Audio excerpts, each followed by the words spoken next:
welcome Leonard Schürg. Thank you. Hello, everyone. Oh, yeah, that's good. That's practical. Well, thanks for organizing Fixing the Future. It has been an amazing event so far. And thanks for being an amazing audience. I really enjoyed yesterday. There were amazing speakers, really sharp questions from the audience. I think it's a really engaging and inspiring environment. So yeah, thank you also for the presentation on sea bins. That was interesting, and I think there's a lot of overlapping, or at least corresponding information with the Flipflopi. So let me jump right in. Plastic problem, as was already discussed, is a big problem, and we need to address it to fix the future. It might not be that visible in Europe and other countries where you come from, because we have systems and processes in place to really take care of the waste. But who really knows what happens with that trash when it leaves your house? The shampoo bottle, where will it end up? I mean, Jeremy, you'll know, but anyone else? So, in places where systems don't work that well, it might end up like this. And there's lots of places in this world that don't have the systems as well organized as here. And even here, it ends up in landfills or in incineration. Incineration is still better than open burning, but it is still not the right solution. So when we look at the total burden, at the moment we're making 400 million tons of plastic each year. 400 million tons. That means that's 50 kgs for every person in this world per year. Half of that is single-use plastics. Water bottles, cups, the daily shopping bags, packaging. And less than 14% of that is actually being recycled worldwide. You wonder why? Well, mainly because it's cheaper to make new plastic from oil than deal with all of the mess of recycling. But what happens in these countries where the systems are not up to scale is that plastic gets washed into the ocean, it gets dumped into nature. So let's zoom in on a specific example, Kenya. In Kenya, much of the natural environment on the coast consists of mangroves. Mangroves are these beautiful ecosystems that grow on the tidal areas of the salt water. So their roots stick out and provide perfect breeding grounds for a multitude of species. But they also provide perfect ground to stick for all kinds of plastic waste. And there's not a lot of scientific research done on what this does to the ecosystem. But that this is not a good place to grow up should be clear to all of us. Besides that, mangroves are one of the biggest supports that we have in fighting climate change, because they're a carbon sink, a natural carbon sink. And those in decline generate more problems. Meet Ali Skanda. He lives off the coast of Kenya on a small island called Lamu. In Lamu, donkeys and boats are still the main means of transportation. In 2015, he was worried with the environment. He saw donkeys munching on plastic. He saw fishermen hauling in more plastic in their nets than fish, and he saw the mangroves decline. He knew something had to be done, and he decided to take things in his own hand. He met with Dipesh Babari and Ben Morrison, and they came up with the idea, of building a boat of recycled plastic. And I was living in Nairobi at that time. And I heard of these guys who wanted to build a boat out of old toothbrushes. And being an engineer, I was triggered. It's like, you guys are nuts. You have no clue what problem you're getting into. So, but I was curious. So I decided to give them a call, and I met up with them. And I confirmed, yes, they were nuts, but in a very inspiring way. So I joined them. Together, we built the world's first sailing boat entirely out of recycled plastic. I'm Leonard Schürg, and my passion lies in scaling climate tech solutions to their maximum impact. And this one is one of the ones that is a beautiful example.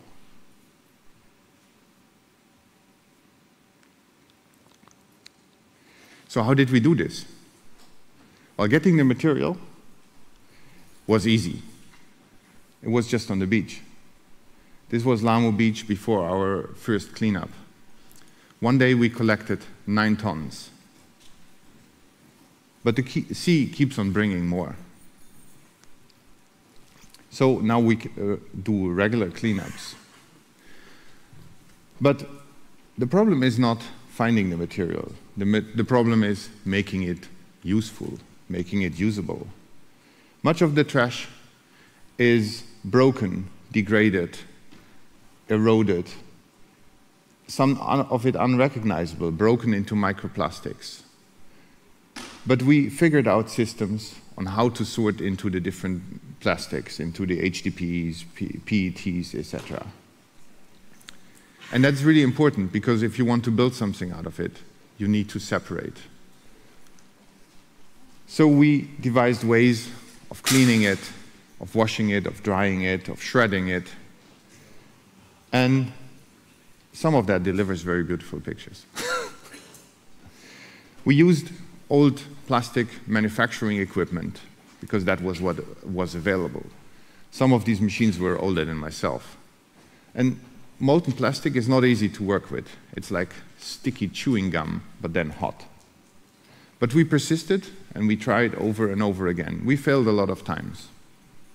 But with time and determination, we got there.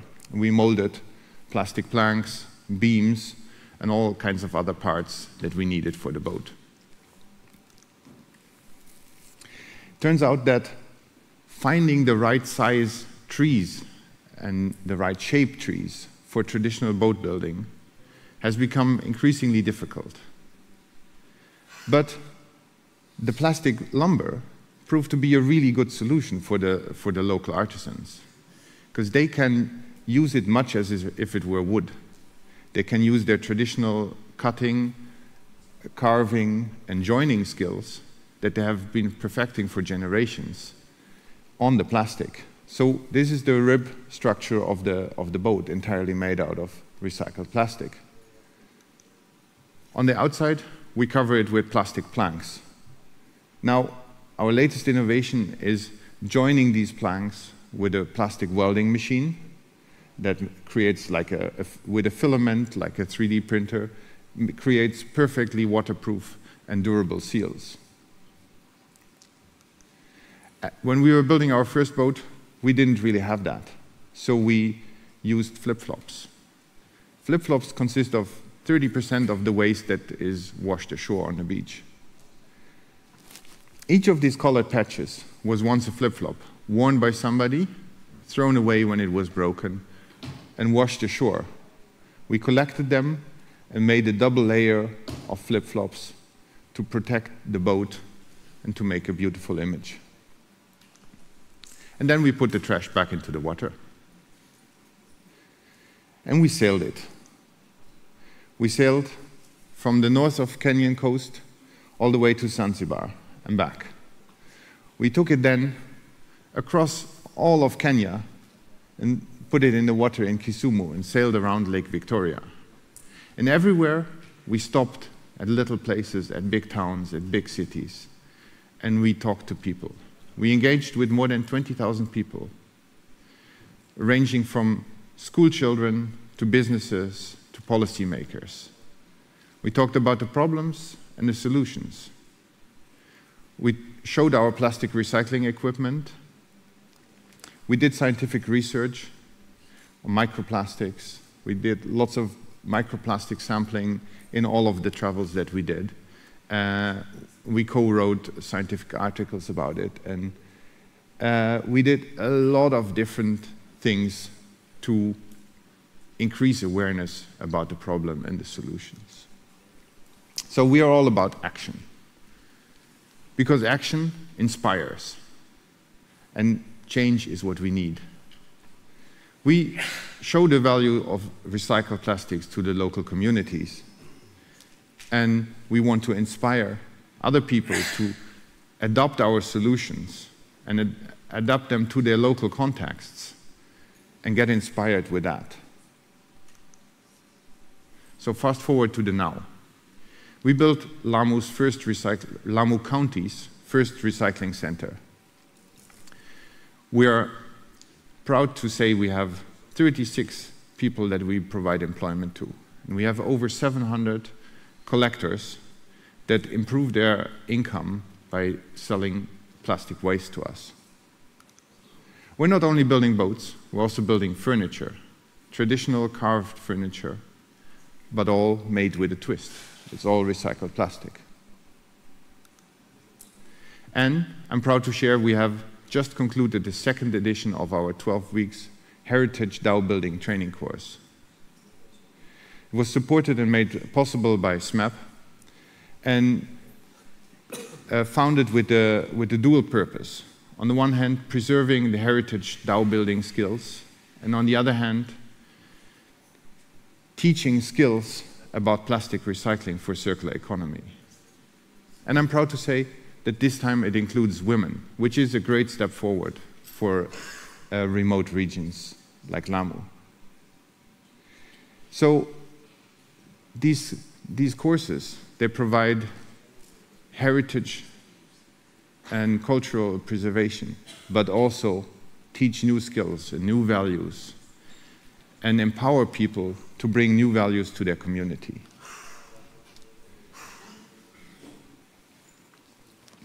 In 2017, Judy Wakungu, then Minister of Environment in Kenya, banned plastic bags. And I was there to see it. Within a few months, the country got visibly cleaner. It made a really big change. After visiting our boat in 2020, President Kenyatta banned single-use plastics in all national parks. We have been engaging with lots of people from different levels, from policymakers, politicians. We organized international events with ministers, policymakers, but we also engaged with grassroots workshops to teach about the effects of plastic and what you can do about it. With our travels, we reached, and the media coverage about that, we reached millions. And we hope we inspired some.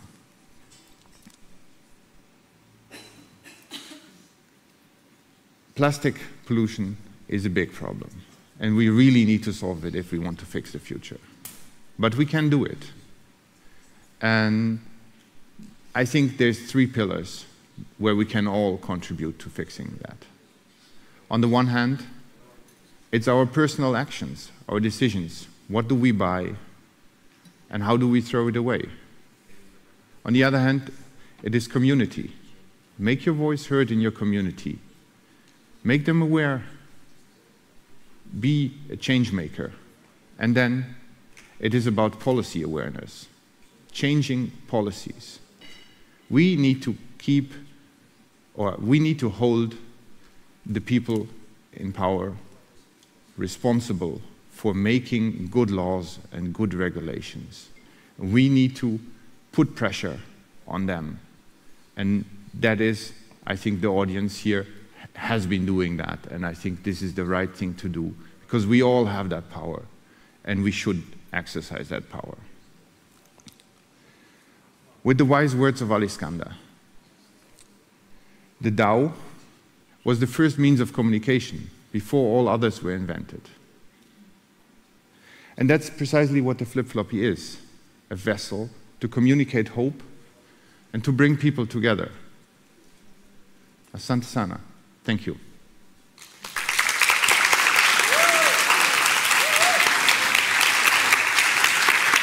Thank you.